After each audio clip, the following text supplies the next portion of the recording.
Subscribe now. I'm not going to be making friends with this list today. I'm a big Five Finger Death Punch fan.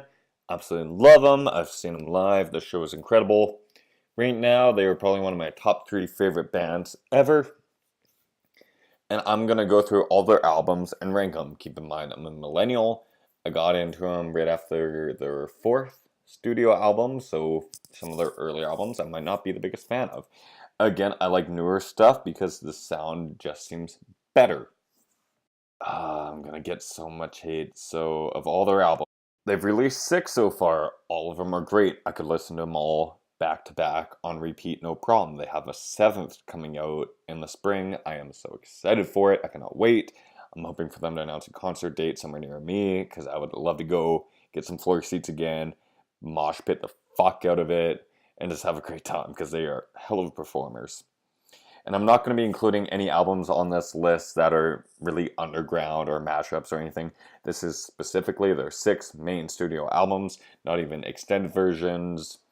If we were, Wrong Side of Heaven Volume 1 with a live album on it would obviously be number 1 to me. But we're not including that, just what they release the day of. There's 6 of them, okay? Of all their albums, the one I am ranking last right now is The Way of the Fist. Their very first album, White Knuckles, The Bleeding, The Monster. All great songs. The Bleeding is their fucking song. But I'm ranking it last. The editing, the sound of the album just doesn't feel what their sound eventually became. Again, these songs are great. I love to hear redos of it. Their live versions are phenomenal. But they were still finding their way. They're a bunch of guys from different bands clicking together, trying to make an album, and that was the final product of it. And frankly, I think you can hear it in the album. Still great, but the first album, to me, is their worst. Even TV shows are like that, you know? The first season's always the worst. Up next would be most people's worst album, in their opinion, The Wrong Side of Heaven and Righteous Side of Hell, Volume 2.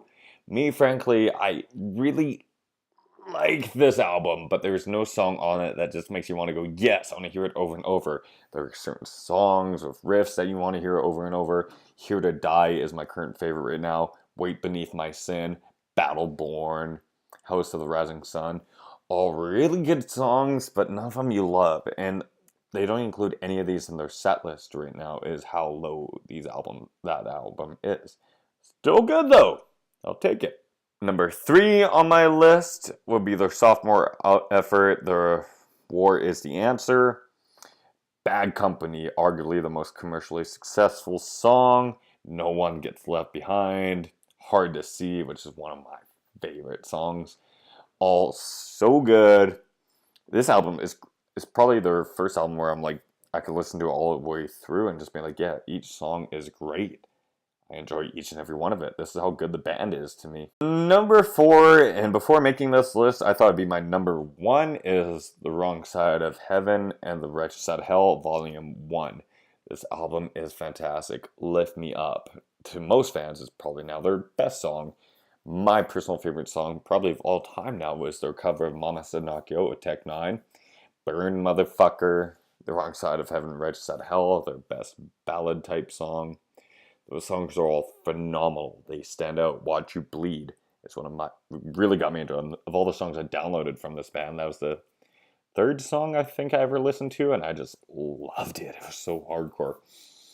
But later on in the album, there's certain songs where you're like, it's good, but it's missing things, or you don't like certain parts of it. There are songs that are totally disposable. They feel like filler.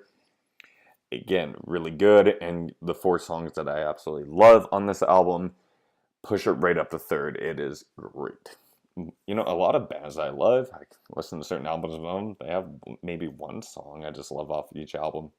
Up next, in my runner-up of my favorite Five Finger Death Punch albums, will be American Capitalist. The pride is Billy Joel's We Didn't Start the Fire for metal fans. Under and Over It has drums that'll blow your mind. Jeremy Spencer is great on it. Coming Down really needed more mainstream success than it did. Back for More is what got me into this album. That song is freaking great.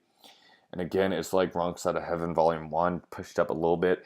There were so many great songs, just one or two where you hear it and it's like, oh, it could have been so much better. But also for a lot of Five Finger Death Punch fans, this album is arguably number one. It really should be.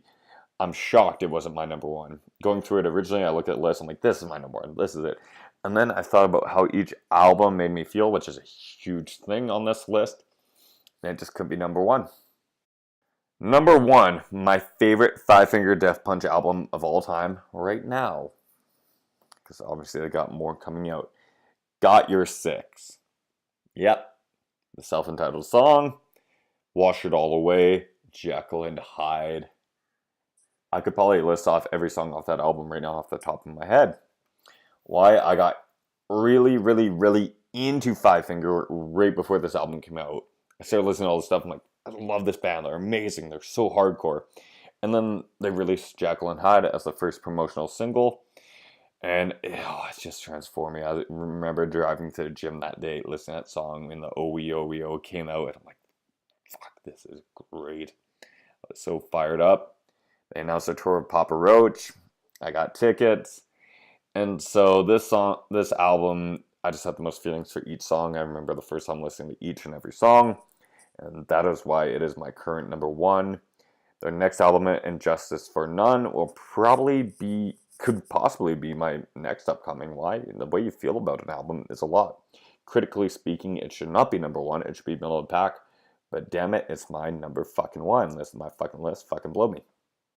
Please comment down below what is your favorite Five Finger Death Punch album, maybe song. Have you seen them live? Let me know. I love talking about this band. I think they're fucking great. One of the best things of metal, rock and roll going on right now. Thank you all for putting up with me.